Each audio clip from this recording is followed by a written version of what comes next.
before the 15-minute mark in order Right. for their lineup to work. They still have some good mid to late game, but it definitely will be a good supplement to their income to be able to pop an ulti here or there, an exorcism or a god strength, and take down a tower or two. And then towards the mid game, when that natural order really starts hindering your ability to survive in the team fights, that Warcry is going to be just a huge boon to their team. Yeah, I think honestly, this is a really good early team fighting kind of lineup, and they also have the tower presence like you talked about. But I mean, going up against a Viper and even another Titan to a certain extent is kind of difficult, and especially if a Tidehunter has his Ravage ready to go. So I want to see what they pick up for Quickfa. Again, you talked about it. I don't see him playing Viper that often, and they're going to go for the Necrophos. This is a hero I haven't seen as much recently. Like a week or two ago, I saw it all the time, and now I haven't seen it, since then. And I like the hero, but it's got its place in the scene, and I'm excited to see what they, how this works out. I think Necrophos, especially against like a Death Prophet, is pretty good because anytime you can actually add 30 seconds to anyone's death timer, it's pretty damn solid. Yeah. So.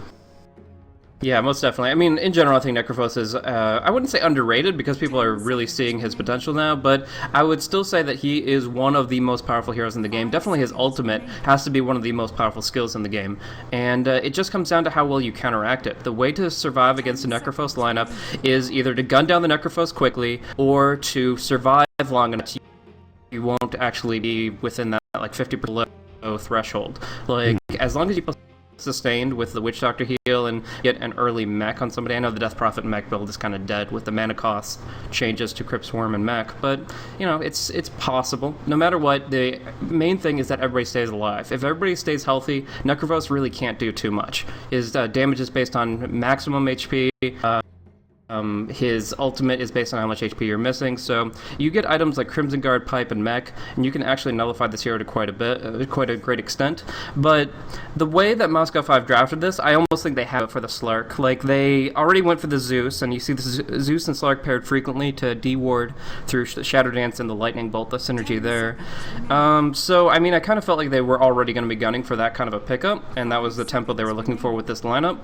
But I'm not sure if it answers the Necrophos. Like, Slark will be fine, but his teammates won't, and you take anyone off the map for 50 plus seconds and you're going to be fighting 5v4. You're going to be having a and 5.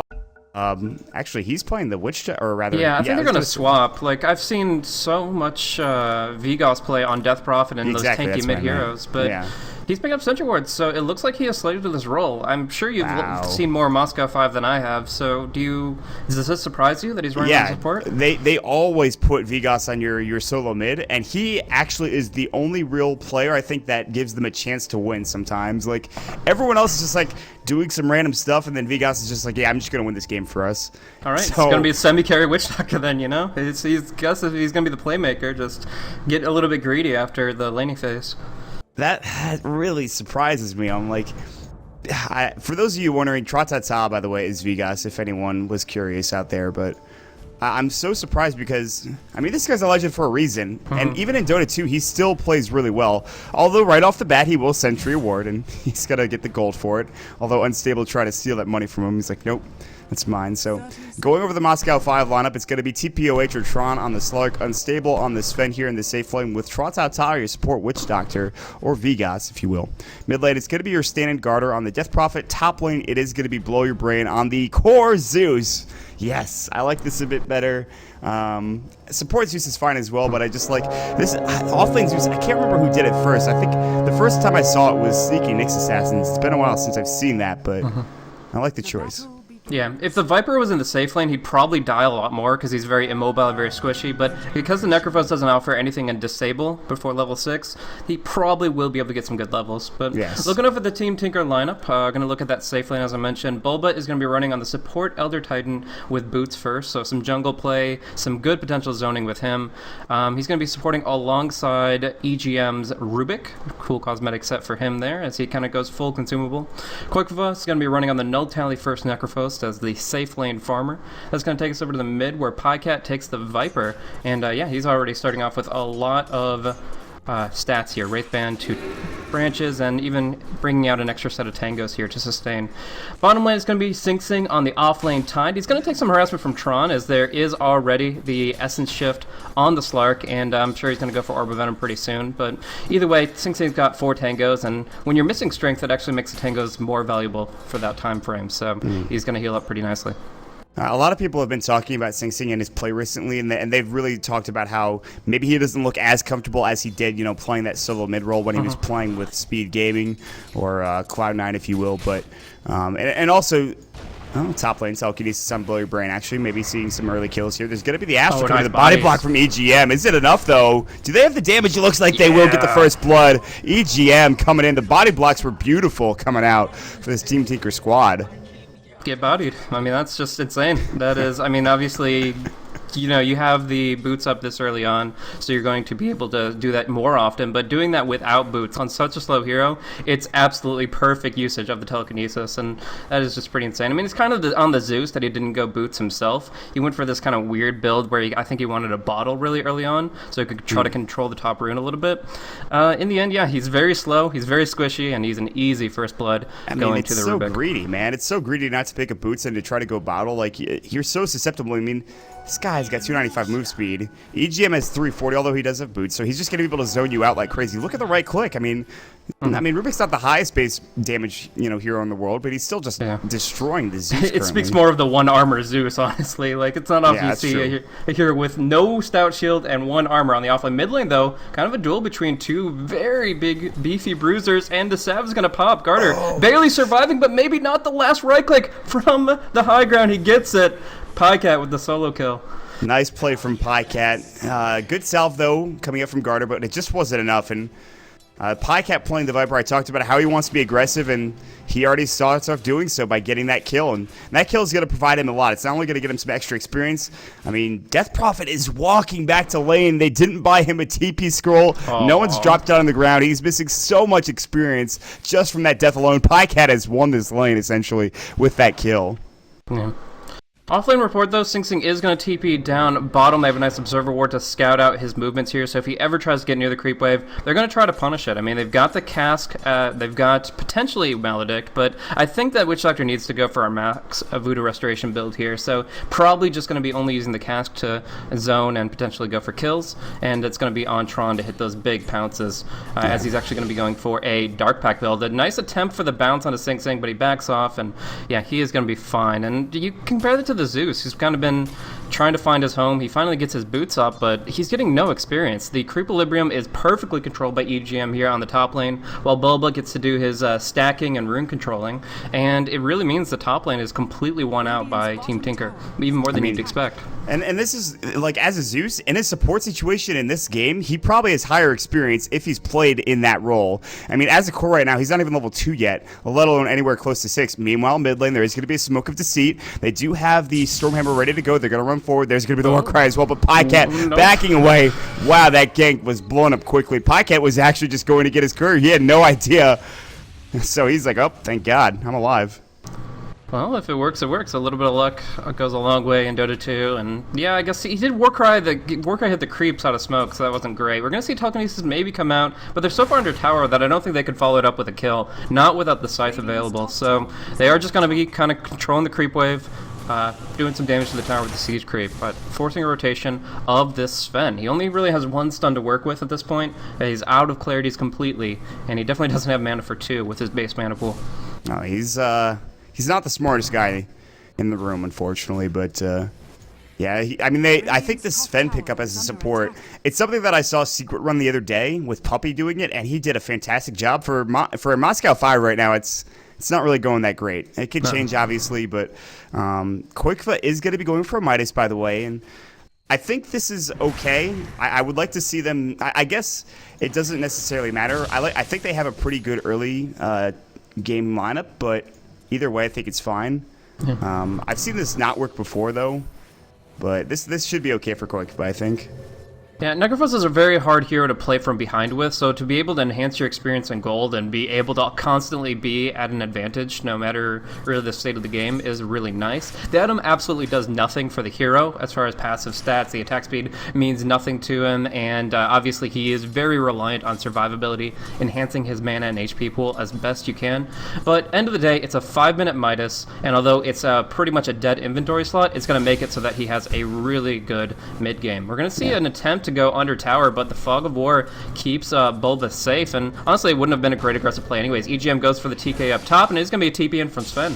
EGM is definitely dead. Wow, the Storm Hammer and the Lightning Bolt. It's a lot of damage. They just blow up EGM. They had a couple of heroes there. Vigas was actually hiding in the tree, so he'll actually scout out this double damage rune and pick it up. And he's going to roam on to mid right now, and look at Pycat. He's maybe in some trouble. TP coming through. EGM scouts out Vigas. He's like, oh god, that's a double damage rune. But there's Sing Sing as well. And already Vigas is looking like he's in some trouble. There's the cask. Well, it bounces once, but it doesn't matter. Pycat grabs an easy kill. They didn't have a ward on that top rune spot, but it doesn't even matter. So, another kill going the way of Team Taker on the Dire side. Yeah, caught all by himself on the enemy sidelines. It's not really a great situation to be in, and Sing Sing's actually going for a full-on jungle tide here. Takes pretty much no damage from these neutral creeps. At 2 points in Kraken Shell, you take no damage from the lesser neutrals. At 3 points, you take no damage from the Ancients when Anger Smash is afflicting them. So he's having a grand time here. Maybe he'll make his way to the Ancients eventually, but for now, he's just going to get a 6 off of the jungle alone via these Arcane Boots, and that leaves Bulba to farm the offlane, to actually come into his own as a kind of solo experience Elder Titan. A little belated, as he's still only like 3 1/4 at the 7-minute mark, but that's not that far behind the offlane Zeus. Yeah, exactly. I think this is a really smart choice for them. And also, we see this a lot from teams like Cloud9, and even Secret to a certain extent. For Cloud9, they'll just have AUI like farming up an offlane, whereas they'll send somebody like Bone7 on a Bat Rider to the jungle to get him more farm, and I really like the decision. I'm surprised they didn't have Sin go to the Ancients, but at some point he will make his way over there. Mid lane, they are going to try for a gank. Pycat just walks away again. It's the second time they've tried that. Got a really nice ward that will showcase everything below those steps, so he's going to be able to see them coming as long as they're not in smoke, and that's very, very helpful for them. In fact, the map is entirely dark other than... Oh, Stomp is going to be enough! Vigas is stuck again behind enemy lines. Like, I want to see big plays from this guy, but it's not going to happen if you just keep feeding. The courier! Look out for the courier! He takes like 4 attacks to kill that thing. Yeah. I guess Witch Doctor might be 3. He has pretty good base damage, but... I got excited for a second. I'm like, maybe he could kill it, but no. Pycat just walks in and gets another free kill. He's like, well, thank you for the meal. Nobody messes with Beaver Knight. Definitely not. That's true. What a cute courier indeed. But I think right now, Team Taker they're doing everything they need to do. With maybe the exception of shutting down Garter, because he is level 7. He has Phase and Annul, and I think he's getting... he hasn't had that much. I'm surprised. I thought he would have a bit more, but I guess that early kill hurt him a bit. He only has 36 CS in comparison to Pycat's 47. So now the question is, do you see a drum or Yules come out? I think it's just a choice of which do you prefer as a Death Prophet player, so... Yeah, I mean, there are a couple different ways to build it up. Most players will prefer some kind of stat item before you actually go into the Yule Scepter, so yeah, the drums are probably going to be the go-to. If you go for a kind of variant build, I could even consider something like a Blade Mail, because you're going to be taking a lot of damage in a quick burst, like the Ravage and the Reaper Scythe, but it's not a very common build-up, and you usually want some like Power Treads, which hinders your mobility. So, all in all, yeah, probably just going to be the drums, a very simple build-up there, and it's going to take a while before it actually gets there. Like, he is very slow rolling on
Dire's bottom tower is under attack.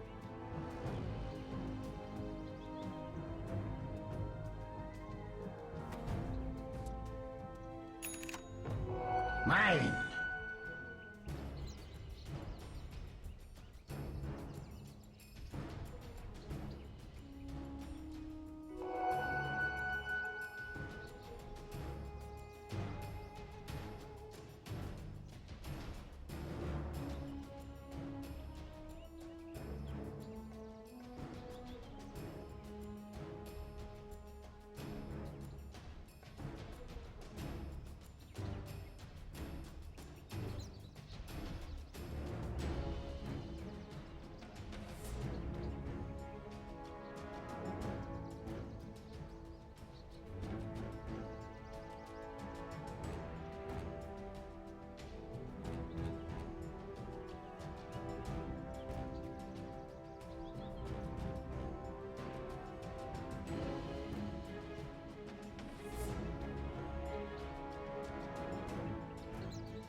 Never felt much.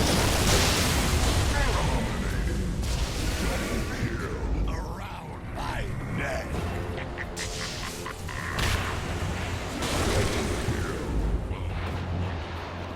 Let me acquaint you with your own demise.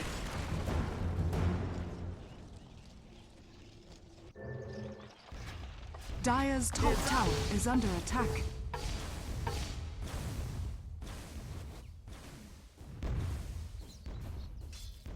Radiant's middle tower is under attack.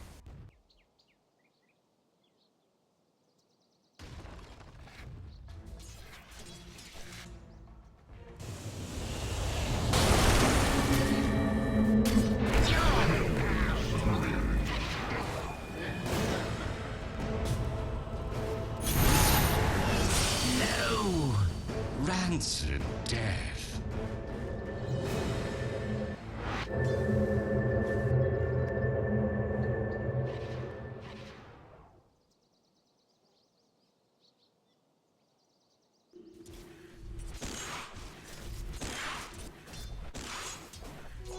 Mine!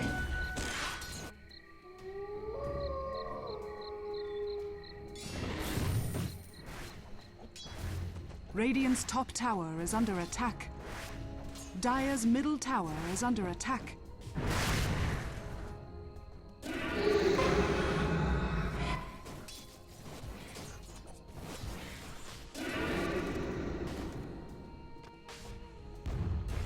Radiant's bottom tower is under attack.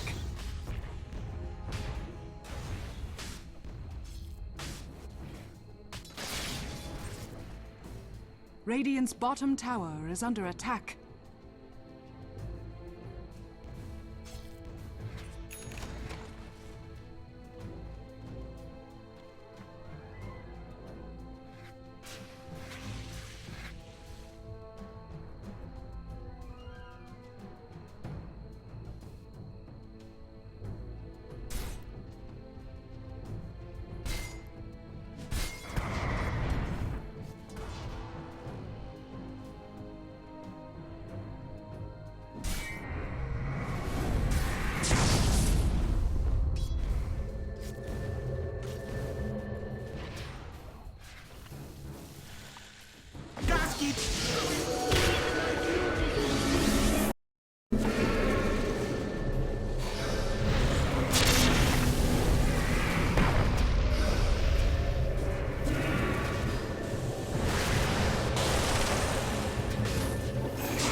Radiant's bottom tower is under attack. Dire's middle tower is under attack. Dire's structures are fortified.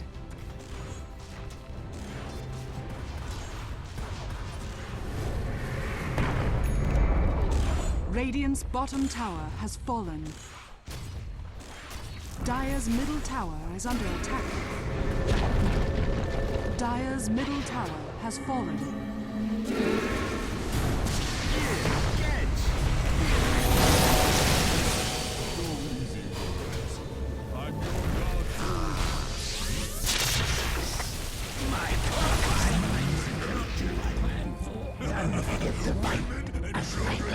Conquer first.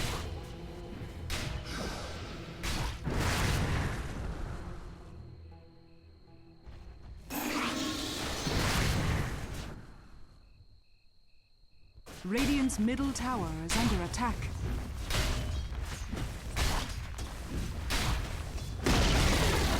Radiant's middle tower has fallen. Radiant's middle tower is under attack.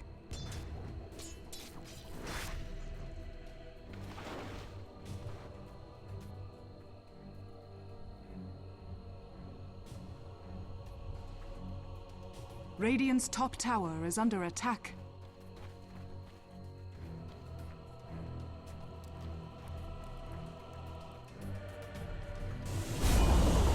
Radiant's top tower has fallen. Radiant's top tower is under attack.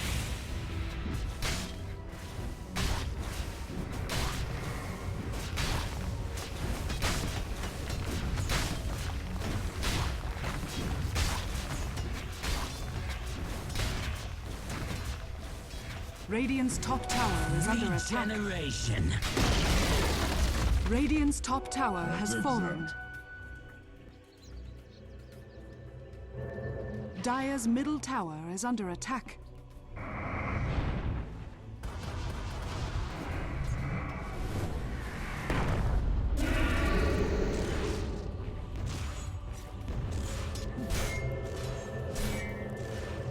Dire's bottom tower is under attack.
Radiant's bottom tower is under attack. Dire's top tower is under attack.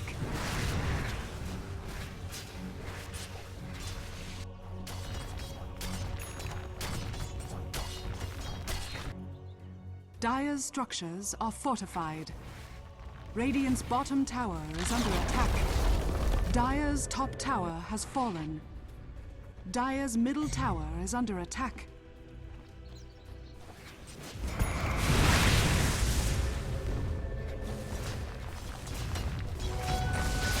Radiant's bottom tower is under attack.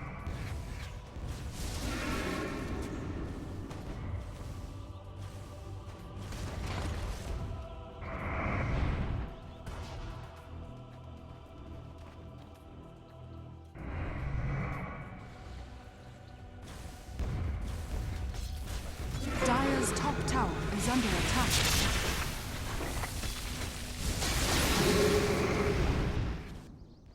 Radiant's bottom tower is under attack. Dire's top tower is under attack.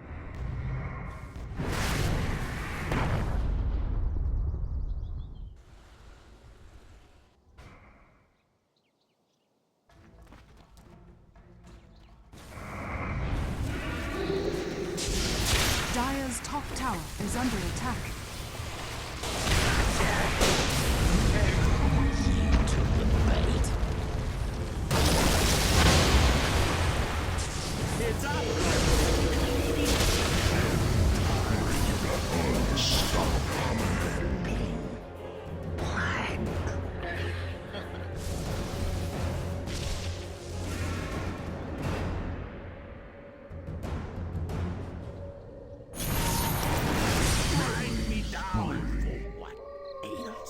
You plagued me long enough.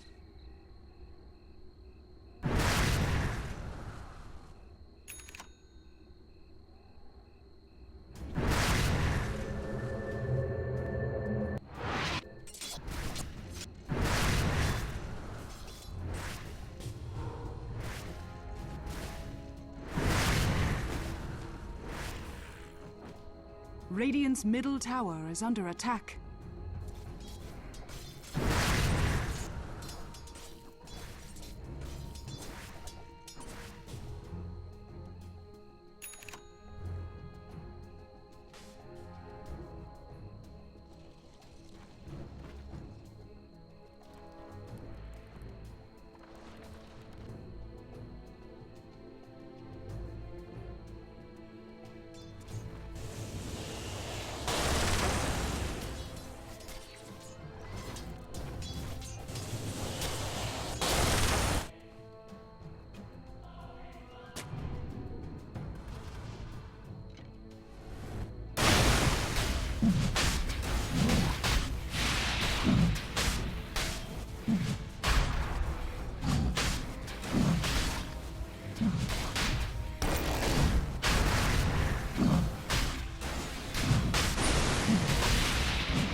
Just what the doctor ordered.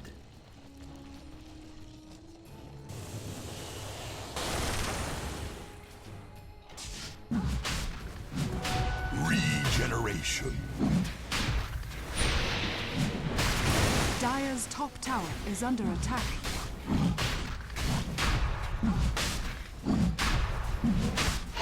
Dire's structures are fortified. Dire's top tower is under attack.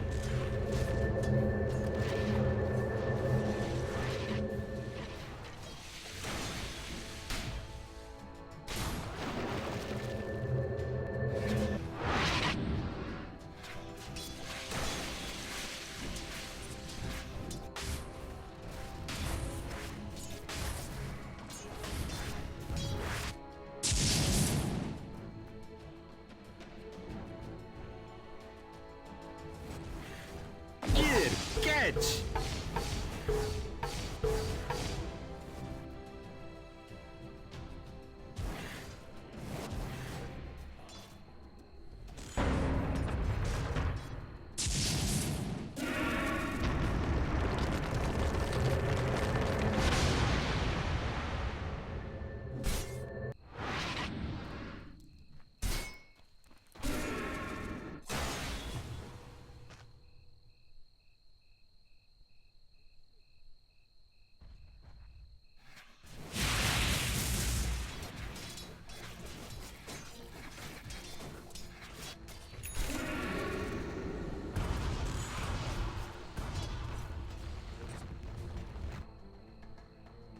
Radiant's middle tower is under attack.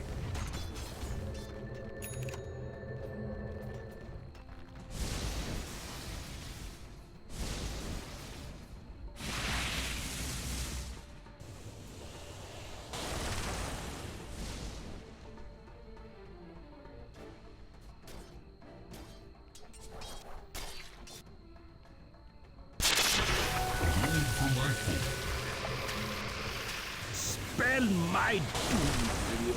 Radiant's middle tower is under attack.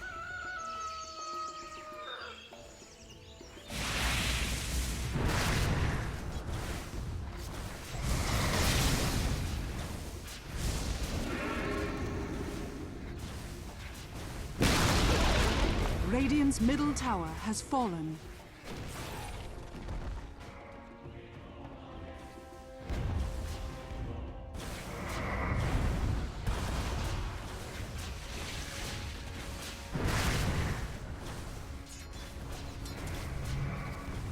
Radiant's middle tower is under attack.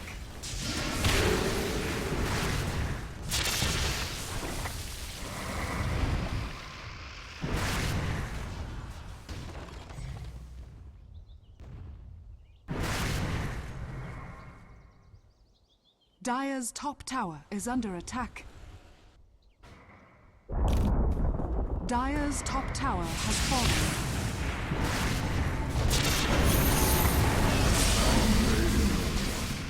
You reap what you sow.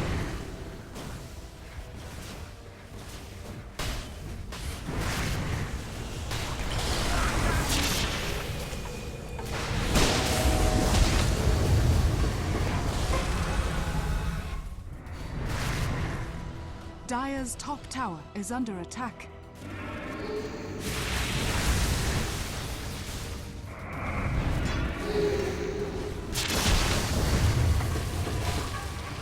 Oh, look at it go!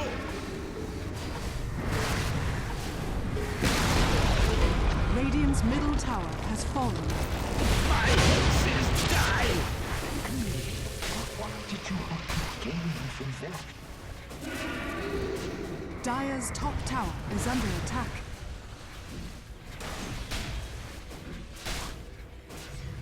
Radiant's middle barracks are under attack. Radiant's middle barracks has fallen. Dire's bottom tower is under attack. Radiant's middle barracks are under attack. Radiant's middle barracks has fallen.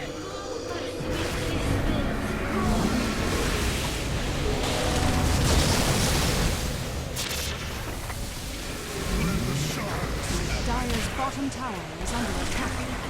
Such a day. Your body was a cage. I just let you free. Oh, look at it go!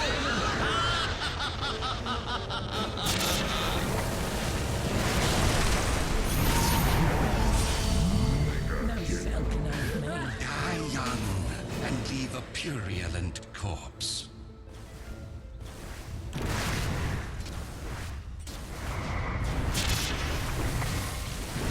Radiant's bottom tower is under attack. Dire victory.